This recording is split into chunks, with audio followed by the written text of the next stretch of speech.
एक बार की बात है, जापान में एक व्यक्ति को फांसी की सज़ा सुना दी गई।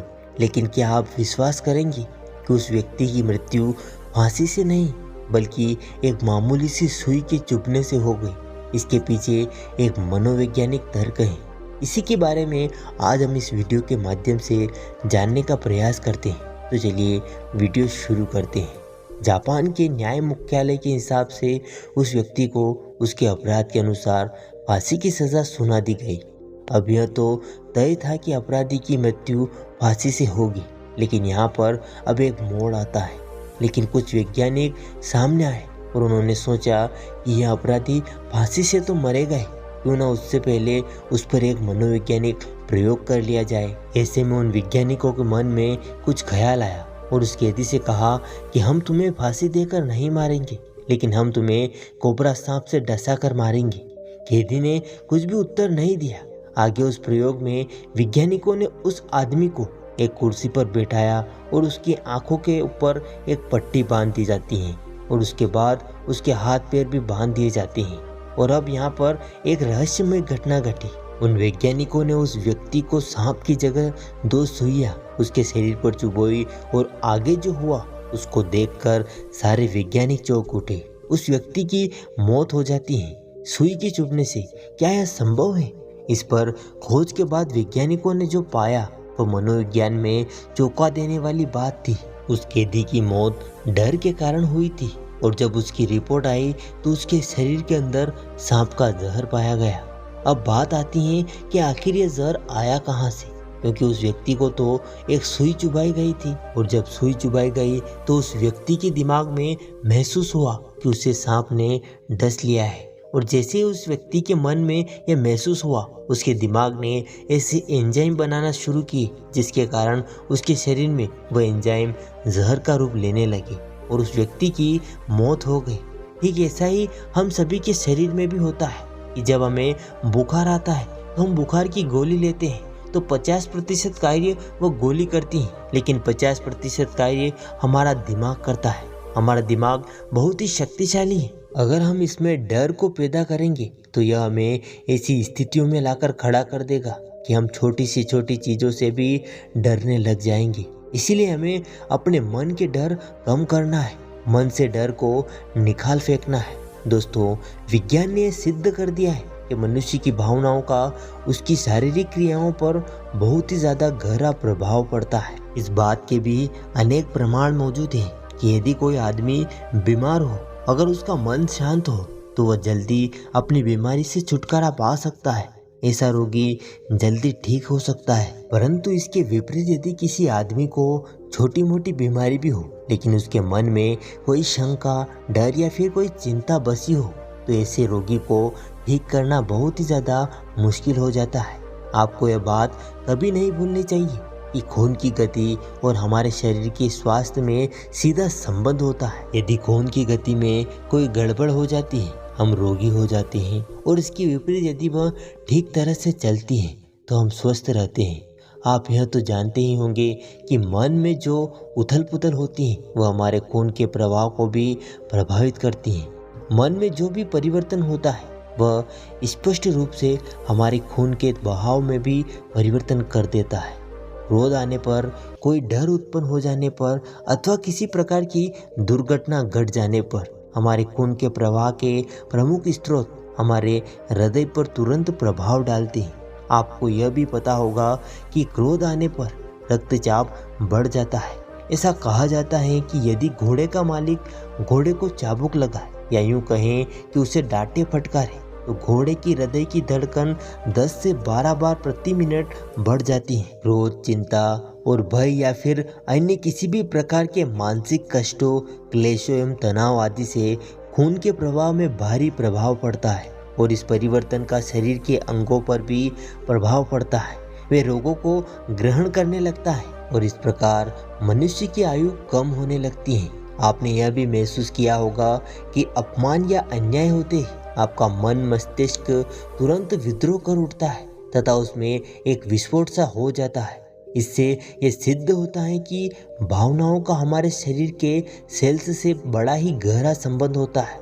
डर का भी मानव शरीर के विभिन्न अंगों पर जैसे गुर्दे, हृदय और पाचन अंगों पर तुरंत ही प्रभाव पड़ता है और कभी कभी तो यह प्रभाव बड़ा ही घातक सिद्ध होता है। वास्तव में कोई विरला इंसान ही होगा जो डर से मुक्त होकर जीवन का पूर्ण आनंद प्राप्त कर सका हो। हम पूरी तरह निश्चिंत कभी हो ही नहीं पाते। आनंद का जब कोई क्षण हमारी ओर आता है तो हमारे अंदर बैठा हुआ डर उसे उड़ा देता है। क्या आप बता सकते हैं कि अब तक आपके जीवन में आनंद के कितने दिन आए, कितने दिनों तक तुम चिंताओं से मुक्त रहे? संभव है कि हमारे मन में डर की जड़ें बचपन से ही जमी है। ये डर बाल्य अवस्था से ही आरंभ हुआ है, क्योंकि प्राय सभी देशों में दादी नानी बच्चों को ऐसी कहानी सुनाया करती है जिनसे बच्चों के कोमल मन पर डर की एक छाया सी पड़ जाती है। परियों, राक्षसों आदि की कथाओं से डर बच्चों के मन में अपनी जड़ें जमा लेता है और बचपन से ही हमारे मन में बैठा हुआ डर कार्य के आरंभ में, कार्य के बीच में और सफलता के निकट पहुंचने तक हमें सताता रहता है। बचपन से ही हम किसी परछाई को देखकर डर जाते थे। उसकी इतनी गहरी छाप हमारे मन पर पड़ी रहती थी कि हम सदा यही सोच सोच कर डरा करते थे कि कहीं यह ना हो जाए, कहीं ऐसा ना हो जाए, कहीं वैसा ना हो जाए, अब क्या होगा। अधिकतर यह सभी प्रकार के डर हमें इतना कष्ट पहुंचाते रहते हैं कि किसी कष्ट को भोगने के बाद भी हमें उतना दुख नहीं होता है जितना दुख हम पहले ही भोग चुके होते हैं। प्राय सभी मनुष्यों के अंतर्मन में किसी न किसी प्रकार का डर बना ही रहता है, चाहे वह बीमारी का डर हो, दुर्घटना का डर हो, व्यापार में घाटे का डर हो, नौकरी छूट जाने का डर या फिर मृत्यु का डर हो। कोई ना कोई डर हमेशा छिपा रहता है और केवल छुपा ही नहीं रहता, वह अंदर ही अंदर हम पर आक्रमण करता रहता है और हमें अंदर से खोखला कर देता है। कुछ लोग यात्रा करते हैं तो उनके मन में दुर्घटना की आशंका बनी रहती है। कुछ लोग ऐसे होते हैं जिन्हें किसी भी बीमारी का डर जीवन भर घेरे रहता है। आनंदपूर्ण विचारों की तरंगों में बड़ी ताकत होती है। जब भी कोई चिंता आपको घेरे उस समय दूसरों की प्रशंसा कीजिए, हंसी मजाक की बातें कीजिए, किसी खेल में अपना मन लगाइए, मनोरंजन के कार्यों में काम कीजिए, मन में हौसले और उत्साह से भरी बातें सोचिए। ऐसा करते ही आपकी चिंताओं के बादल फौरन छट जाएंगे और चिंता आपके मन से मानो गायब हो जाएगी। डर के विचार हमारी रोग निरोधक शक्ति को कम कर देते हैं, जिससे हमारे शरीर के अंग अपने कर्तव्य का पूरी तरह से निर्वाह नहीं कर पाते हैं। फलस्वरूप तरह तरह की बीमारियां हमें घेर लेती हैं। यदि आप स्वस्थ और प्रसन्नचित्त रहना चाहते हैं तो भयरूपी राक्षस को कदापि अपने अंदर पनपने न दें। आप अपनी कल्पना से ही मन में डर की स्थापना कर लेते हैं। वास्तव में कहीं भी उसकी कोई सत्ता नहीं होती है। जब आप अपने अंदर की कमी महसूस करते हैं तब डर उत्पन्न होता है और यही डर बीमारियों और संकेतों को आपके साथ जोड़ देता है। यह प्राकृतिक नियम है कि जिस भी वस्तु से हम डर जाते हैं वही वस्तु हमारी ओर आकर्षित हो जाती है। आपने बहुत से लोगों को यह कहते हुए सुना होगा कि मुझे डर है कि यह काम नहीं बनेगा। कोई कहता है कि मुझे डर है कि कहीं मेरा बिजनेस चौपट ना हो जाए। और इसी तरह हर आदमी किसी न किसी डर से ग्रस्त रहता है। याद रखना, जितनी बार भी हम अपने मुंह से अपने डर को स्वीकार करते हैं हमारा मन उतना ही नकारात्मक होता चला जाता है, उसकी ऊर्जा उतनी ही कम होती चली जाती है। और इसीलिए जिस चीज से हम डरते हैं, जिस वस्तु से हम डरते हैं, हमारे जीवन में वही घटित होने लगता है। ऐसा कहा जाता है कि मनुष्य निरंतर जिस वस्तु की कामना या प्रतीक्षा करता है उसे वह प्राप्त कर ही लेता है। परंतु जब मन चिंता और डर में ही लगा रहेगा तो उसे डर और चिंता की ही प्राप्ति होगी और डर और चिंता से हमारी नाड़ियों का संतुलन बिगड़ जाता है। जीवन में हम सबको ऐसा अनुभव होगा कि जब हम किसी कार्य को पूरे उत्साह और दृढ़ निश्चय पूर्वक आरंभ कर देते हैं और अचानक हमारे मन में शंका पैदा होने लगती है, हमें अपने ऊपर संदेह होने लगता है। हम अपने आप से पूछने लगते हैं कि क्या यह काम मैं पूरा कर भी पाऊंगा। इस प्रकार का संदेह हमारे दृढ़ निश्चय का केवल एक सिरा पकड़कर हमारी पूरी शक्ति को खत्म कर देता है। आज अधिकतर लोग ऐसे हैं जो अद्भुत योग्यता होने पर भी मध्यम कोटि के ही बने रह गए। उन्हें केवल उनके शक ने ही उन्हें पंगु बना दिया। यदि वह संशय या संदेह उनमें ना होता तो वह आज भारी सफलता भी प्राप्त करते और महान आदमी कहलाते। इसमें कोई संदेह नहीं, परंतु दुख यही है कि उनमें ये विश्वास जम ही नहीं पाया कि उनमें योग्यता है। संदेह और संशय पर विजय तभी पाई जा सकती जब पूरे संकल्प के साथ ये विश्वास जमा लिया जाए कि यह कार्य मैं कर सकता हूँ। मैं जो कार्य करना चाहता हूँ उसे पूरा करने की शक्ति मुझ में है, उसे कर सकता हूँ और यह कार्य मेरे करने योग्य है। विश्वास राजा है, वह निश्चय पूर्वक जो कहेगा उसे पूरा करना ही होगा। विश्वास से ही असंभव कार्य संभव हो जाते हैं और उन्हें पूर्ण करने में विशेष कठिनाइयां भी नहीं आती हैं। संदेह या संशय घातक होते हैं, या हमारे प्रयत्नों की हत्या कर देते हैं। संशय उत्पन्न होते ही हमारे प्रयत्नों पर रोक लग जाती है। जब आप किसी कार्य के संबंध में उसके सभी पहलुओं पर विचार करके यह निश्चय कर लेते हैं कि आपको क्या करना है और आप अपना मार्ग भी निर्धारित कर लेते हैं, तब आपको चाहिए कि संशय आपके मन में प्रवेश ना कर सके। कोई भी नकारात्मक विचार आपके मन में ना आ पाए। उससे अपनी योजना को नष्ट मत होने दीजिए। किसी भी काम के लिए कोशिश शुरू करने से पहले ही सब पहलुओं पर सावधानी पूर्वक विचार कर लीजिए और एक बार मन में निश्चय कर लेने पर कि इस कार्य को किस प्रकार करना है, अपना कार्य करते जाइए और निरंतर करते जाइए। जिन लोगों ने अपने मन में संशय को स्थान नहीं दिया वे ही इतिहास में अपनी अमिट छाप छोड़ गए हैं। प्रत्येक मनुष्य के दो स्वरूप होते हैं, परंतु उसका विश्वास स्वरूप हमेशा छुपा रहता है, क्योंकि वो खुद को छोटा ही समझता रहता है। वो अपने विशाल स्वरूप की कल्पना भी नहीं कर सकता। वह नहीं जानते कि उनके अंदर एक विशाल ब्रह्मांड छुपा हुआ है, लेकिन अब तक वह प्रकट नहीं हुआ। डर के कारण वह अब तक अंदर ही दबा रहा। एक नौजवान युवक एक बहुत ही बड़े विश्वविद्यालय से स्नातक की उपाधि हासिल की। इसके बाद वह नौकरी की खोज में निकल पड़ा, लेकिन कई महीनों तक उसे नौकरी नहीं मिली और वह निराश हो गया। उसमें स्वाभिमान कूट कूट कर भरा हुआ था। पैसे खत्म हो जाने के कारण से उसे 2 दिन तक खाना भी नहीं मिल पाया था और किराया ना दे पाने के कारण से उसके रहने का कमरा भी छूट गया था। वह कई रातें बगीचे में सोकर बिताता रहा। उसे अब यह अनुभव होने लगा था कि उसके लिए धरती और आकाश सब उथल पुथल हो चुके हैं।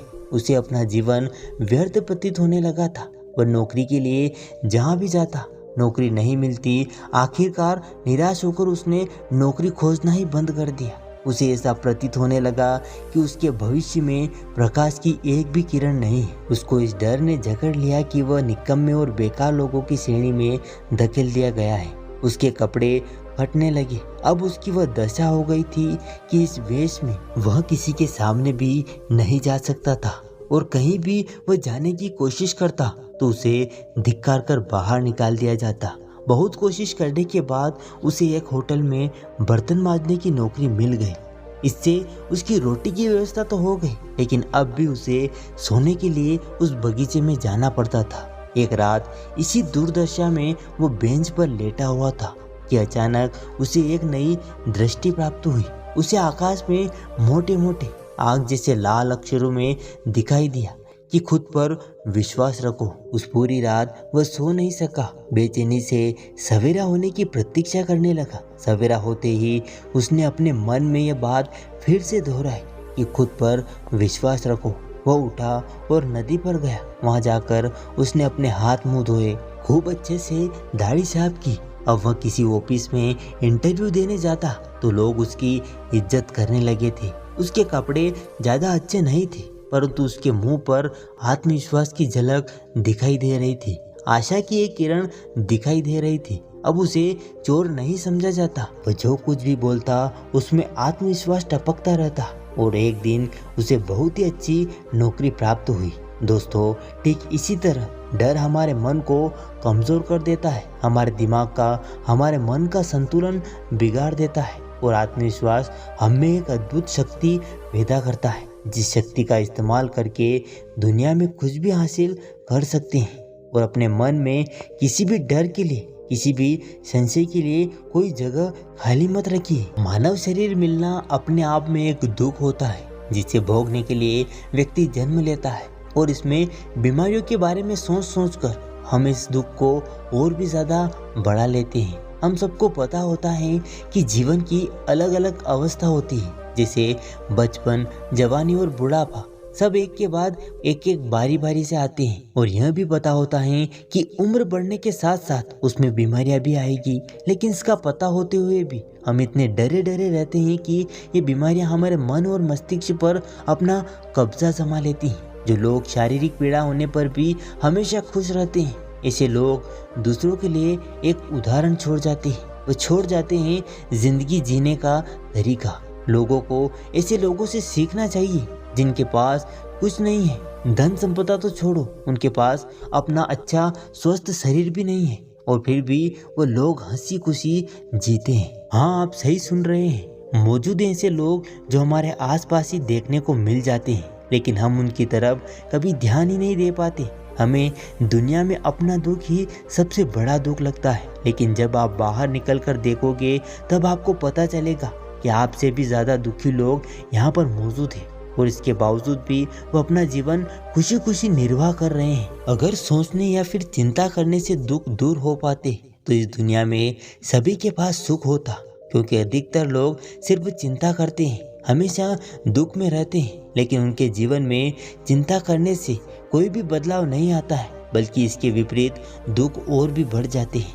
किसी ने क्या खूब कहा है, अगर मजे में जीवन जीना है तो हमेशा विपरीत परिस्थितियों में खुश रहना सीखो। जब भी कोई दुख आए तो मुस्कुराओ, हंसो और अपने आप से कहो कि यही तो जीवन है, यही तो जीने का तरीका है। दुख आते हैं, उन्हें झेलते जाओ, मुस्कुराते हुए झेलते जाओ, और धीरे धीरे आपको लगेगा कि सुख और दुख बस एक नाटक की तरह है। नाटक बदलता है तो परिस्थितियां बदल जाती हैं, कभी सुख होता है तो कभी दुख होता है, और हम उसमें सिर्फ एक अभिनय कर रहे होते हैं, अभिनेता होते हैं। लेकिन हमारी भूल यही होती है कि हम उस नाटक को ही सच्चाई मान कर बैठ जाते हैं। नाटक में ही इतना घुल मिल जाते हैं कि वही जीवन की सच्चाई बन गई है, लेकिन वास्तविकता में ऐसा कुछ भी नहीं होता है, क्योंकि आप जिस भी चीज़ को यहाँ संजो कर रखने की कोशिश करोगे, वही चीज़ जीवन के अंत में आपका साथ छोड़ देगी। तो फिर यह नाटक नहीं तो क्या है? आप क्या संग्रह करना चाहते हैं? इसीलिए एक बात अपने जीवन में हमेशा याद रखना